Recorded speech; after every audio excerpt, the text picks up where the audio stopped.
제가 작년 이맘때쯤에 강릉으로 여름 휴가를 다녀왔습니다. 그때 이제 거기 강릉에 있는 아르떼 뮤지엄이라는 곳에 이제 방문을 했었는데, 이 아르떼 뮤지엄은 미디어 아트 전시관입니다. 그러니까 사방이 디지털 화면이나 이제 거울로 둘러싸져 있는 그런 전시관인데요.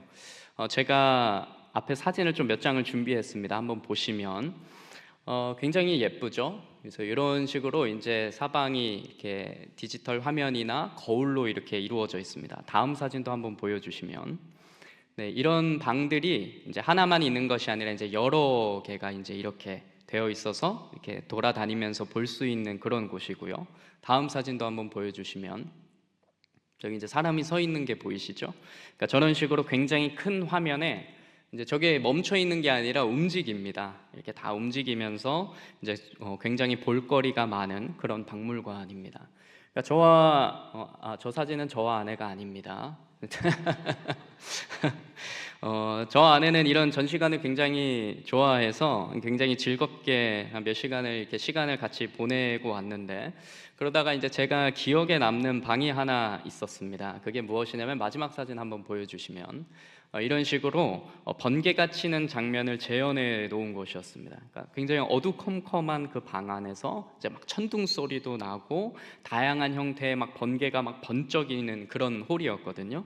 그래서 저희 둘 다 저런 이렇게 번개 치는 장면들을 보면서 굉장히 멋지다, 야, 웅장하다 이런 생각을 하면서 감탄을 했습니다. 그래서 번개가 치는 그 홀에서 저기서 한참을 저렇게 서서 이렇게 보고 있다가 나왔습니다. 근데 전시관을 나오고 나서도 그 여운이 제게 남아 있더라고요. 그리고 나서 이제 며칠 뒤에 아내랑 같이 이제 저녁에 공원을 산책을 하는데, 그날 비는 오지 않았지만 하늘에 구름이 굉장히 많이 껴있는 날이었습니다. 그래서 하늘이 막 번쩍번쩍 하는 거예요. 번개가 치더라고요. 그러다가 제 눈 바로 앞에 있는 그 하늘에서 번개가 막 번쩍 치는 거예요. 사실 번쩍 치는 것도 아니고 제 눈앞에서 이렇게 막 촤촤촤 갈라지는 그 번개가 막 내려치는 것을 이제 보게 되었습니다. 사실 거의 처음이었던 것 같아요. 제가 이렇게 눈앞에서 이렇게 번개가 치는 장면을 직접 본 것은요. 그런데 그 번개를 보면서 제 마음에 어떤 마음이 들었냐면, 너무너무 무서운 거예요. 그러니까 이렇게 막 깜짝 놀라서 무서웠다기보다는 뭔가 말로 형용할 수 없는 그 거대한 힘 앞에서 한없이 작아지는 그런 느낌이 들었습니다. 엄청 압도되는 그런 느낌을 받았거든요. 그러면서 이제 같이 산책을 하던 아내와 이야기를 나누었는데, 그것은 이제 며칠 전에 미디어 아트 전시관에서 보았던 그 번개에 대한 이야기였습니다. 그러니까 분명 그때 전시관에는 디지털 화면이었지만 번개가 치는 것을 보면서, 야, 잘 재현해 놨다, 야, 참 멋지다, 야, 참 대단하다 이런 생각을 했었는데, 막상 실제 번개가 치는 장면을 보고 나니까 그것이 정말 아무것도 아니었구나 이런 생각을 하게 됐습니다. 진짜 이게 비교가 할 수가 없구나. 정말로 실제 치는 그 번개는 이게 정말 훨씬 더 대단한 것이었구나 이런 생각을 하게 되었습니다.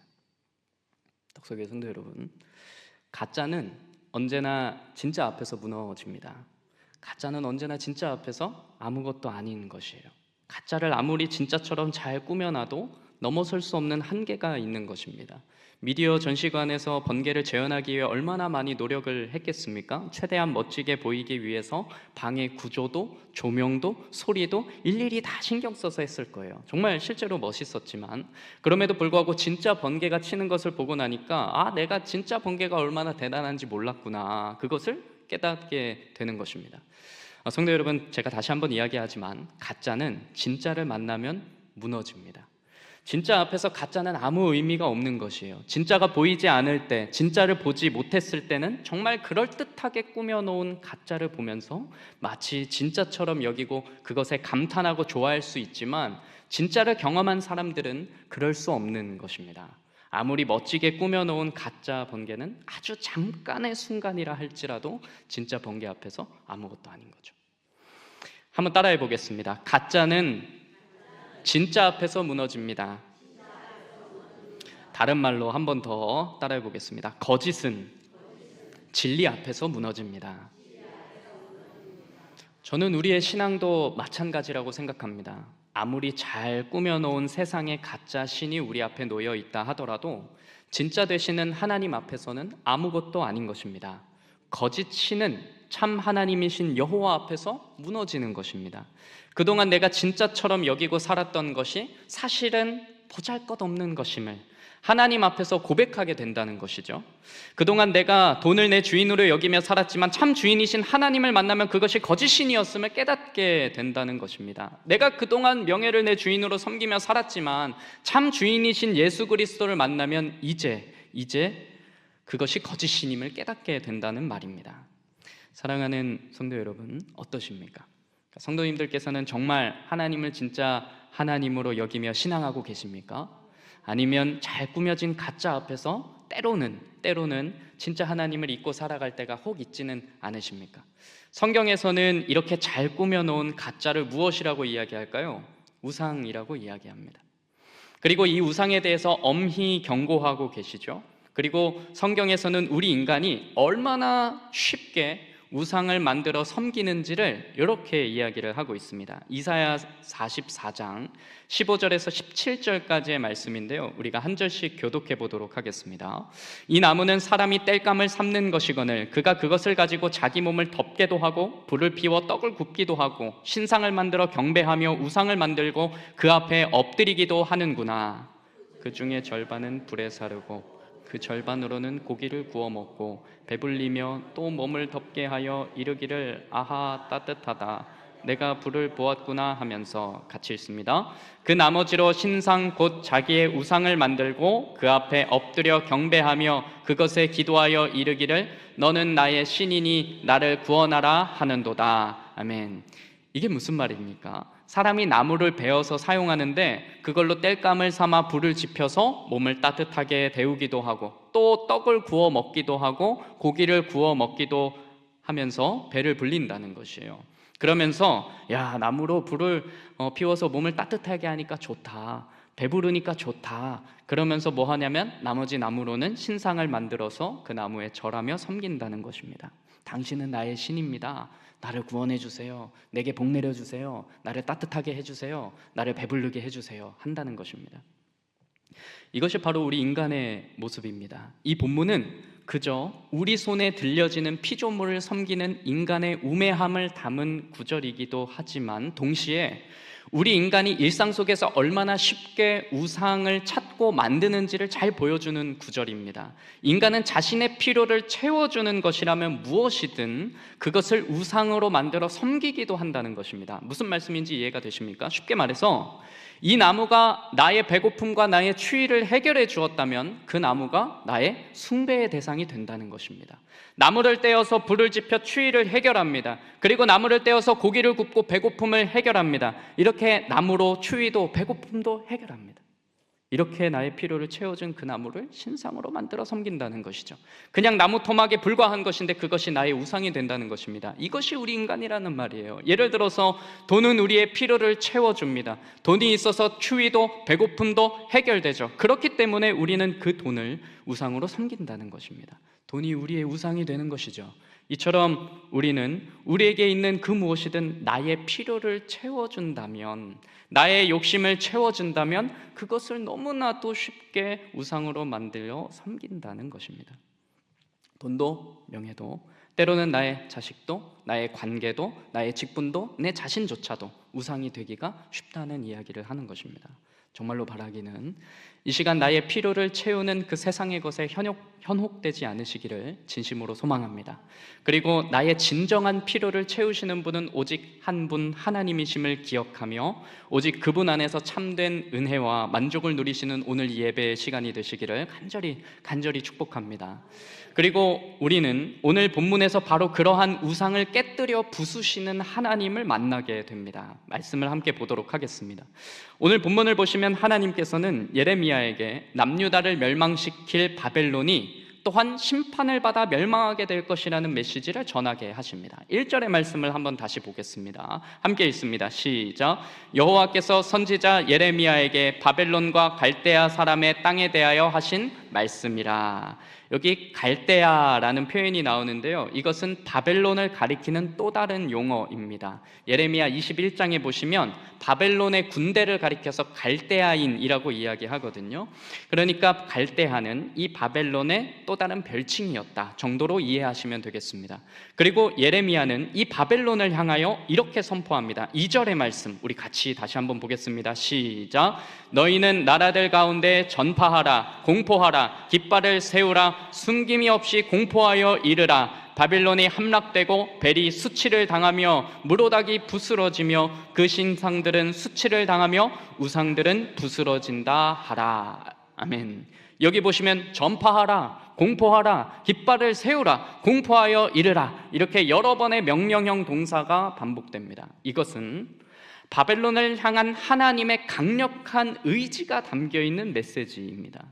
이 강력한 의지가 담겨있는 이 메시지의 내용이 무엇입니까? 그것은 바벨론의 제국과 그들이 주신으로 섬기고 있는 우상 무로닥이 부서지고 패망할 것이라는 메시지였습니다. 본문에서는 벨과 무로닥 이렇게 이야기하고 있는데, 이 무로닥은 흔히 이제 마루둑이라고 이야기되는 바벨론의 최고의 신이었습니다. 그리고 이 최고의 신의 별칭이 바로 벨입니다. 벨. 마치 아까 바벨론을 이야기하면서 그 바벨론의 또 다른 별칭인 갈대아라는 표현을 사용했던 것처럼 이 무로닥을 이야기할 때 이 벨도 함께 이야기하는 것이죠. 어찌됐든 하나님은 이 바벨론의 최고의 주신 우상을 가리켜서 이 우상이 무너지고 수치를 당하며 부스러질 것이다 이렇게 이야기를 합니다. 그런데 여기서 재미있는 것은 여기서 우상이라는 단어가 문자 그대로 어떤 의미냐면 똥덩어리 이런 뜻입니다. 배설물, 똥덩어리 이런 단어입니다. 그러니까 바벨론의 우상, 무너지고 부서진 이 우상들은 부서진 똥덩어리들에 불과하다, 이 이야기를 하고 있는 것입니다. 비록 지금은 천하를 호령하고 있는 것처럼 보이는 바벨론이지만 그들도 패망하게 되고 그들에게 승리를 가져다준 강력한 힘의 근원이라고 생각했던 그들의 신은 결국 똥덩어리에 불과하다, 그 이야기를 하는 것입니다.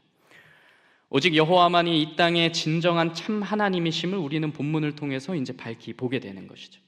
여기서 한 가지 생각해 볼 것은, 오늘 본문의 이 내용은 바벨론이 멸망하고 난 이후에, 바벨론이 이제 다 멸망하고 난 이후에 예레미야가 전하고 있는 말씀이 아닙니다.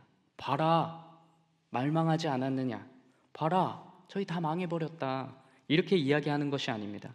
지금 예레미야가 바벨론의 멸망을 예언하고 있는 이 시기는 바벨론이 가장 전성기의 시절을 보내고 있었던 때였습니다. 당시에 이 고대 근동의 강대국으로 군림하고 있었던 나라가 아수르와 애굽이었는데, 이 아수르와 애굽에게까지 바벨론이 이제 영향력을 미치고 있었거든요. 그리고 결국 차례차례 점령합니다. 그러니까 이 당시 바벨론은 고대 근동의 패권을 완전히 장악하고 있는 그런 나라였습니다. 명실상부 최강대국의 나라였어요. 그렇기 때문에 오늘 본문 이 1, 2절이 선포되는 시점에서 어느 누구도 바벨론이 멸망하게 될 것이라고 생각조차 하기 어려운 상황이었습니다. 주변 나라를 힘으로 누르고 그 위에 군림하고 있는 이 바벨론 제국이, 그것도 가장 전성기의 시절을 달리고 있는 이 바벨론이 멸망할 것이라고 누가 생각할 수 있었겠냐는 말입니다. 그러다 보니까 이런 상황에서 이 바벨론이 멸망할 것이다, 그들의 신은 똥덩어리다, 이렇게 전하는 이 메시지, 이 전해야 하는 예레미야에게는 매우 부담스러운 일이었습니다. 그것은 오늘날 우리도 마찬가지죠. 이 세상에 돈이 마치 영원한 것처럼 보입니다. 오늘 본문에 무너지지 않을 것 같은 바벨론처럼 내게 이것만 있으면 내 가정이, 내 사업이, 내 삶이 무너지지 않을 것 같다고 생각되는 것들이 많이 있습니다. 그것이 무엇입니까? 재물입니까? 건강입니까? 혹 자녀입니까? 그러나 이 땅에 어떠한 것도 영원한 것은 없는 줄 믿습니다. 지금 당장 손에 재물이 들려줘도, 건강이 주어져도, 명예가 있더라도 하나님께서는 그 메시지를 예레미야에게 전하게 하신 거예요. 그것이 영원하지 않다고. 오늘날로 이야기하자면 이런 거예요. 여러분의 적금 통장을 의지하지 마십시오. 여러분의 청약을 붙잡지 마십시오. 여러분의 건강을, 자녀를 자랑하지 마십시오. 뭐 이런 이야기를 한 것이죠. 참 대단하죠. 예레미야는 평생에 이렇게 시대를 거스르면서 그 시대가 듣기 싫어하는 소리들을 전하면서 그 시대를 역행해서 살아갔던 선지자였습니다. 사랑하는 성도 여러분, 우리의 삶도 이와 마찬가지입니다. 그리스도인으로서 이 땅 가운데 살아갈 때 하나님께서 우리에게 기대하고 요구하시는 모습은 때론 이처럼 시대를 역행하는 것, 세상에 요구하는 반대된 삶을 사는 것이라고 저는 생각합니다. 바벨론은 힘의 논리로 주변국의 패권을 장악하고 그들의 주신이었던 마르둑의 힘을 과시했습니다. 이 신만이 우리에게 참 행복을 가져다주고 부와 명예를 누리게 해준다고 이야기했습니다. 이렇게 세상은 그들의 힘의 논리를 따라 말합니다. 오늘날로 이야기하자면 뭘까요? 돈의 원리를 따라서, 때로는 명예의 원리를 따라서 우리에게 과시합니다. 돈이, 명예가 하나님이 아닌 다른 것이 우리에게 행복을 가져다 준다고 계속 이야기합니다. 그러나 정말로 그것이 우리에게 참 행복을 가져다 줍니까? 아마 절대 그렇지 않을 것입니다. 우리는 마치 예레미야의 다른 표현처럼 터진 웅덩이와 같아서 돈이 아무리 많아도, 힘이 아무리 있어도, 명예가 주어져도 인간은 그것을 더 원할 뿐 절대 만족할 수 없는 것이죠. 그것은 우리의 우상이 될 뿐입니다. 아무리 돈이 많아도 죽어서 그것을 가져갈 수 없고요, 아무리 건강해도 결국 나이가 들면 병에 드는 것입니다. 아무리 명예가 있다 하더라도 작은 실수 하나에 금방 무너질 수 있는 것이죠. 결국 이 땅의 것은 절대 영원하지 않다는 것입니다. 성경은 분명 영원한 삶이 있음을, 그곳에 우리의 소망을 둘 것을 이야기하지만 오히려 세상은 영원이 아닌 유한한 이 땅의 삶을 잘 준비해서 살아가라고 이야기하죠. 하지만 우리는 다시 한번 기억해야 합니다. 가짜는 진짜 앞에서 무너집니다. 우리에게 허락된 영원한 삶, 그 진리를 붙들고 이 땅에서 살아가시는 저와 우리 성도님들이 다 되시기를 주님의 이름으로 축복합니다. 그리스도인답게 사는 것이 무엇입니까? 이 유한한 세상 속에서 영원의 삶을 위해서 살아가는 것입니다. 유한한 돈의 원리, 힘의 논리를 쫓아가지 아니하고 하나님의 말씀의 원리를 따라 사는 것, 바로 이렇게 살아갈 힘과 용기가 저와 여러분들에게 임하기를 간절히 소망합니다. 하나님께서 예레미야를 통해서 바벨론의 신이 부서진 똥덩어리가 되게 하신다고 말씀하셨듯이 우리도 우리 안에 있는 세상의 신들을 모두 배설물로 여길 수 있기를 간절히 축복합니다. 세상의 신을 모든 배설물로 여기는 것, 이것이 세상을 거슬러 살아가는 그리스도인의 모습인 줄 저는 믿습니다. 여러분, 이것은 사도 바울이 또한 빌립보서에서 우리에게 주었던 가르침입니다. 빌립보서 3장의 말씀을 7절부터 8절 쉬운 성경으로 한번 보았으면 좋겠습니다. 우리 한번 같이 읽어보겠습니다. 7절부터 8절이요, 함께 읽습니다. 시작. 그때는 이 모든 것이 내게 너무나 소중하고 가치 있는 것들이었습니다. 그러나 예수 그리스도를 만난 이후 그 모든 것이 아무 쓸모없는 것임을 알았습니다. 그것들뿐만 아니라 이 세상 그 어떤 것도 내 주 예수 그리스도를 아는 것과 비교가 되지 않습니다. 예수 그리스도를 위하여 나는 모든 것을 버렸습니다. 모든 것이 쓰레기처럼 아무런 가치가 없다는 것을 이제 압니다. 이로써 나는 그리스도를 알게 되었습니다. 아멘. 바울은 자신이 세상적으로 자랑할 것이 많다고 했습니다. 그때는 그것이 너무나도 소중하고 가치 있는 것들이었대요. 그것이 너무나도 소중하고 가치 있는 것들이었습니다. 그러나 그리스도를 만나고 이 모든 것이 다 쓰레기였습니다. 개역개정으로는 이 모든 것이 배설물이었습니다. 세번역으로는 이 모든 것이 오물이었습니다. 오늘 예레미야의 표현으로 하자면 이 모든 것이 다 똥덩어리, 나의 우상이었습니다 라고 하는 것입니다. 성도 여러분, 이 세상을 거슬러 살아가고 계십니까? 정말로 바라기는 성도님들께서 자랑할 만한 것, 아니 자랑하고 싶은 것, 정말로 마음 가운데 바라고 있는 그 소원들, 모든 것들이 다 배설물, 똥덩어리로 여겨지며 오직 그리스도를 아는 것, 그것에 참 기쁨과 소망을 누리시기를 간절히 소망합니다. 이제 4절부터 5절의 말씀을 한번 보겠습니다. 이 말씀을 잘 보시면 바벨론의 심판은 단순히 바벨론의 심판으로만 끝나는 것이 아니라 이스라엘의 구원으로 이어집니다. 우리는 여기서 하나님의 심판과 구원의 관계를 잘 이해하게 됩니다. 심판과 구원은 동전의 양면입니다. 이것은 항상 같이 가는 것이죠. 구원이라는 단어의 뜻이 무엇입니까? 건져내다라는 것이거든요. 어디로부터 건져내는 것일까요? 죄로부터, 그리고 그 죄의 심판으로부터 건져내시는 것입니다. 심판이 있어야 구원의 일이 있는 것이죠.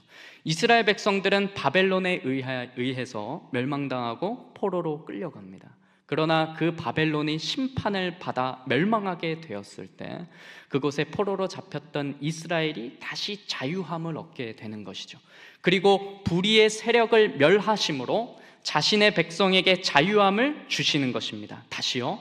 불의의 세력을 멸하심으로 자신의 백성들에게 자유함, 구원을 베푸시는 것입니다. 그리고 그렇게 돌아오는 장면을 오늘 본문에서는 이렇게 이야기합니다. 4절과 5절 한번 같이 읽습니다. 시작. 여호와의 말씀이니라. 그날 그때 이스라엘 자손이 돌아오며 유다 자손도 함께 돌아오되 그들이 울면서 그 길을 가며 그의 하나님 여호와께 구할 것이며 그들이 그 얼굴을 시온으로 향하여 그 길을 물으며 말하기를 너희는 오라 잊을 수 없는 영원한 언약으로 여호와와 연합하라 하리라. 아멘.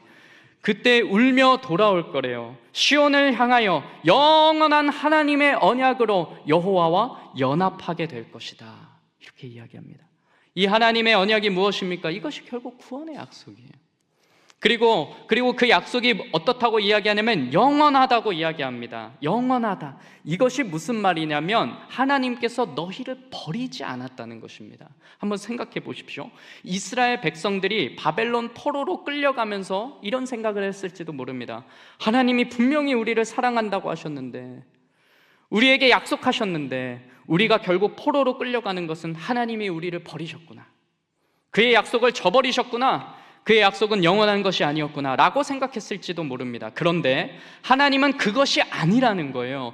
너희를 향한 나의 약속은 단 한 번도 깨진 적이 없는, 그리고 앞으로도 깨질 리 없는 영원한 언약이다. 영원한 언약이다. 나는 너희를 기억하고 있었다. 나의 사랑은 영원토록 깨지지 않을 것이다. 이제껏 그랬던 것처럼 앞으로도 그럴 것이다 라고 말씀을 하시는 것이죠. 그래서 영원한 언약이다, 영원한 언약이다, 이렇게 말씀을 하시는 것입니다. 그리고 오늘날 우리에게도 바로 이와 동일한 은혜가 부어졌습니다. 우리의 인생을 회복시키시고 살리시는 그 은혜가 우리 안에 이루어졌습니다. 아니, 사실 더 완전한 형태로 이루어집니다. 그것은 예수 그리스도를 통해 이루어진 구원의 역사입니다.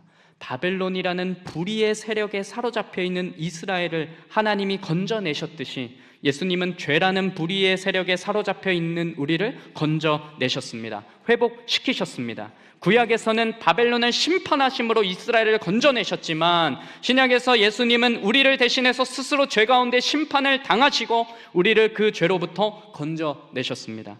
바벨론이 무너질 때 영원한 언약이 여전히 살아있음을, 그리고 그 안에서 하나님과 연합하는 은혜를 누리게 하신 것처럼 오늘 우리에게는 예수 그리스도를 통해 죄의 세력이 무너질 때 하나님께서 우리를 영원한 사랑의 언약으로 부르시고 그곳에서 그리스도와 연합하게 하셨습니다.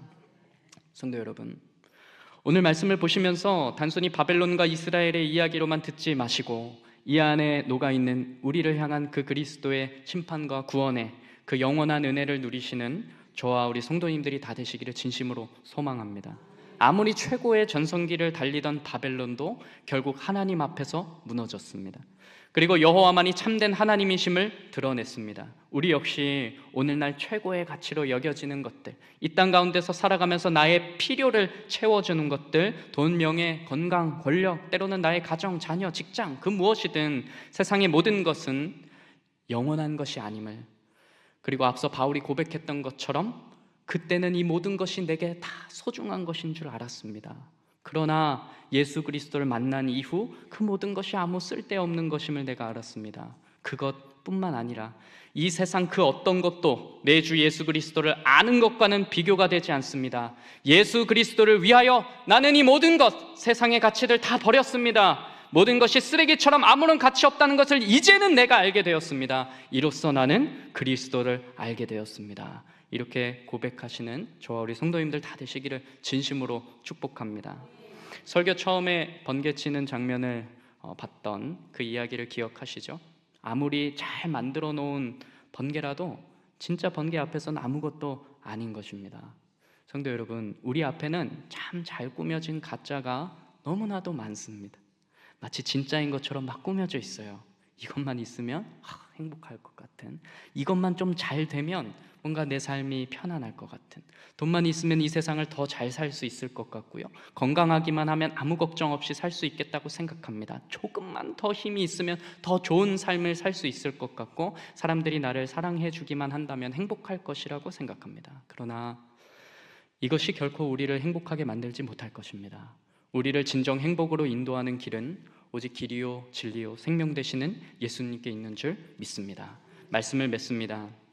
성도 여러분, 하나님께서는 이스라엘 백성들에게 이렇게 바벨론과 그 우상이 멸망할 것이라고 미리 말씀하셨습니다. 그것은 영원하지 않다고 미리 말씀하셨습니다. 그런데 실제로 바벨론이 멸망하고 포로에서 돌아올 때 사실은 대부분의 많은 사람들은 예루살렘, 이스라엘의 본향으로 돌아오지 않았습니다. 다수는 바벨론 땅에 눌러 앉았습니다. 저는